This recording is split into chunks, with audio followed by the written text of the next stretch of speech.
ज्ञानोबरांनी सुद्धा संसारही केला आणि परमार्थ सुद्धा केला. स्वतः ज्ञानोबराय म्हणतात की माझा संसार एवढा सुपर संपूर्ण झाला, या माझ्या संसाराने मी या जगाला आनंदाने भरून टाकेन. असा संसार ज्ञानोबरांनी केला.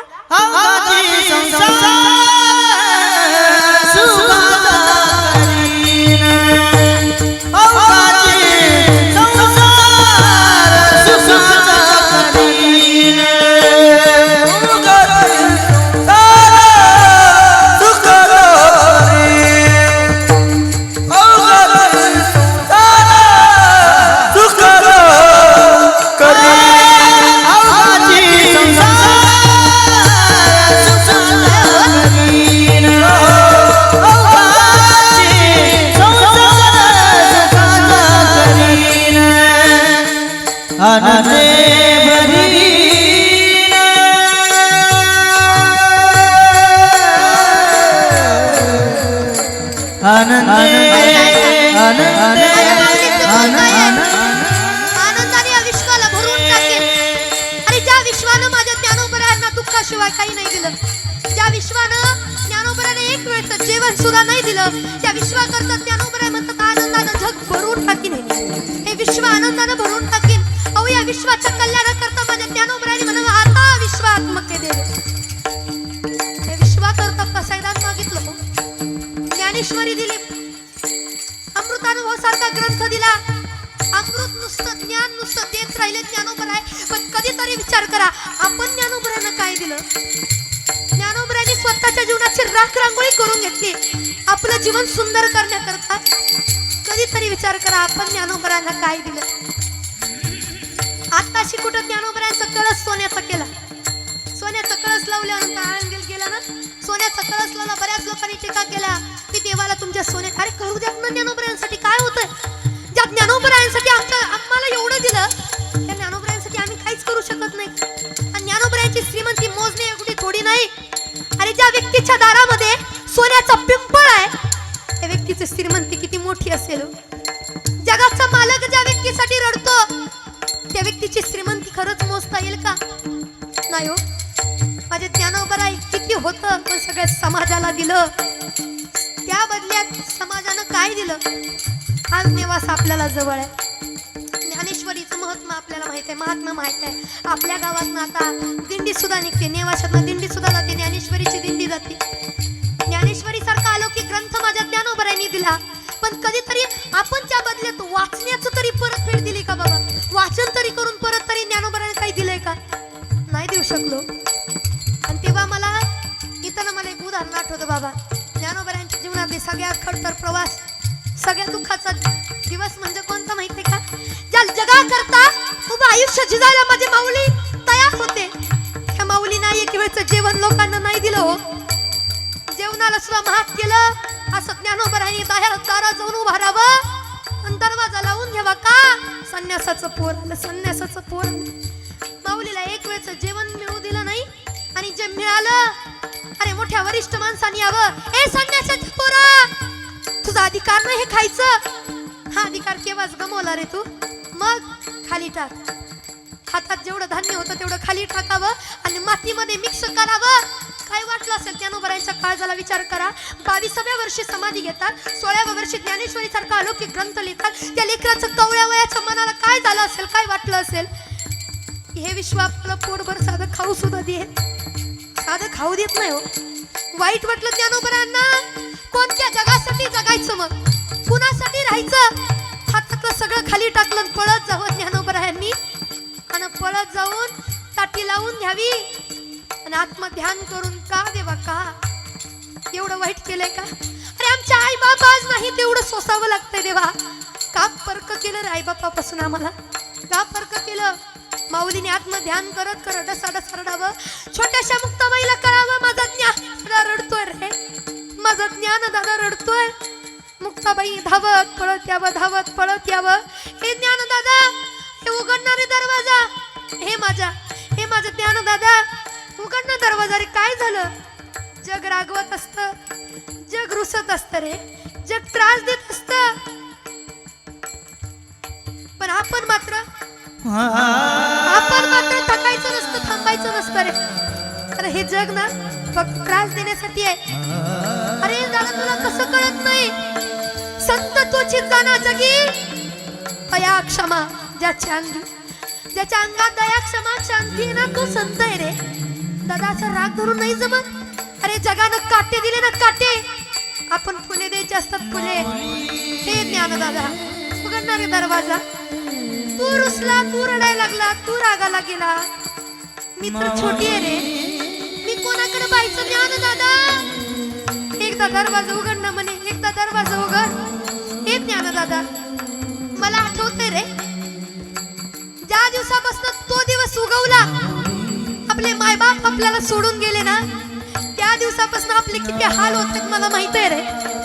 पण माझी माई गेली ना, माझा बाप गेला ना, माझे मायबाप गेला, तू माझा मायबाप झाला रे ज्ञान दादा. मग एकदा या आपल्या ताईडीसाठी दरवाजा उघडणार. विचार करा, छोटीशी मुक्ताबाई आहे, काय वय आहे, काय करत आहे. पण तिला माहित होतं, माझ्या आदिशक्ती मुक्ताबाईला माहित होतं मायबाप जाण्याचा त्रास काय असतो. म्हणून माझं वारंवार सांगणं असतं माझ्या ज्ञानोबरायांना, तेवढ्यासाठी त्रास दिला रे. मायबाप शेवटी 4 भावंडांनी स्वतःचं आयुष्य काढलं, पण कुठला समाज त्यांना मायबापाचं प्रेम नाही देऊ शकला. माझ्या माऊलीने ठरवलं, ज्या मायबापाच्या प्रेमा करता ते आपण मरत राहिलो. ज्या मायबापाच्या प्रेमा करता उभं आयुष्य आपलं गेलं, पण मायबापाचं प्रेम नाही मिळालं, आपुलकी नाही मिळाली. समाजात अशी किती लेकरं आहेत जे जन्मापासून मायबापाच्या प्रेमाला मुकलेले, चुकलेले. आजपासून त्या लेकराची माऊली आपण व्हायचं, आजपासून त्या लेकराची आई आपण व्हायचं. म्हणून साधकाची माय बाप करुषणे हरिता ज्ञानाबाई माझ्या अनाथाची माय, माय झाले माझे ज्ञानोबर आहे, माय झाले. योगी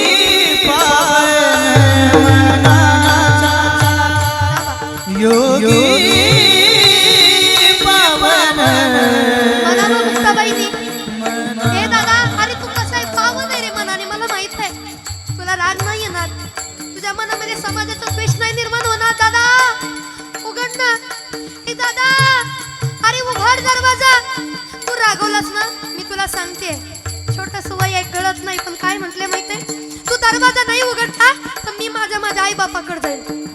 काय शब्द वापरला हो, दस्कन ज्ञानोबरांच्या काळ झाला शब्द लागावा. अरे आई बापाकडे जाणं म्हणजे कुठे जाणं आहे, साक्षात विठोबाकडे जाणं आहे. वाईट वाटलं ज्ञानोबरायांना, मनामध्ये ते हे झालं होतं, का समाज करतोय असा. मुक्ताबाईने ताटी वाजवावी आणि म्हणावं, ताटी उघडा ज्ञानेश्वरा, सुख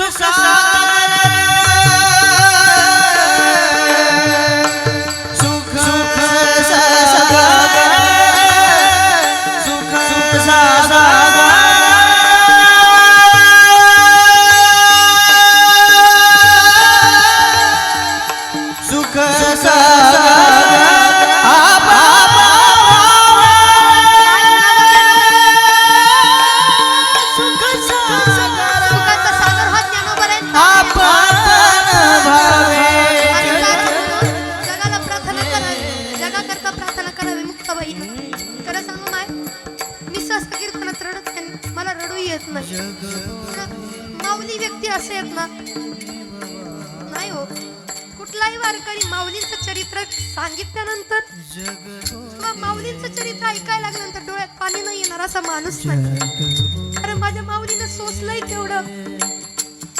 मला वाईट या गोष्टीचं वाटतं की समाज आज सुद्धा माऊलींवर बोट करतो, की रेडा कुठं बोलत असतो का, भिंत कुठं चालत असते का. अरे त्या काळी तुमच्या आमच्यासारखी रेडे ज्ञानोबरांकडे जात नव्हते, म्हणून मुख्य जनावरांकडून ज्ञानोबरांना म्हणून घ्यावं लागलं रे. आपण म्हणतो कुठं होतं, आपण तेव्हा ऐकलं असतं तर गरज पडली नसती ज्ञानोबरांना. ज्ञानोबरांना चमत्कार करायची गरज पडलीच नसती. ज्ञानोबरां कुठले संत चमत्कार दाखवतच नाही, पण जग असं आहे चमत्कार केल्याशिवाय नमस्कार सुद्धा करत नाही. माझ्या ज्ञानोबरांची भूमी, माझ्या ज्ञानोबरांची ख्याती एवढी मोठी आहे. अरे ज्ञानोबरांनी रेड्याच्या मस्तकावरती हात ठेवावा तर रेडा सुद्धा वेद बोलायला लागावा. ज्ञानोबरांनी भिंतीला खांबाला पाठ करावी तर खांबाचं सुद्धा मंदिर व्हावं रे. ही माझ्या ज्ञानोबरांची ख्याती आहे. मग कुठला माणूस असा असेल ज्याला ज्ञानोबराचं चरित्र ऐकताना रडू येणार नाही. तुम्हाला माहिती आहे जात नाही, कधीच नाही. कारण पुढे ज्ञानोबरांची समाधी दिसते, मला सहन नाही होत. कारण एक वाटतं ज्ञानोबरा आज असते ना, कवटाळलं असतं बस.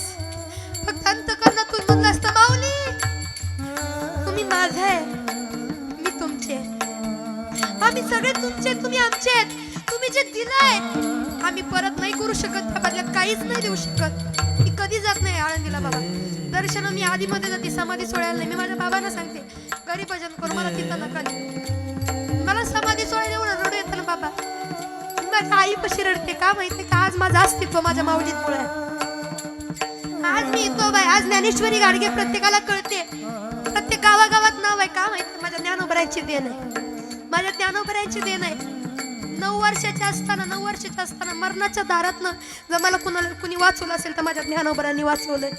9 वर्षाची डॉक्टरनी सांगितलं होतं, 24 तासात शुद्धीवर आली तर पोरगी जगली, नाही तर देवाकडे गेली. माझ्या बाबांनी मागितलं की माऊली फक्त पोरगी जगू द्या.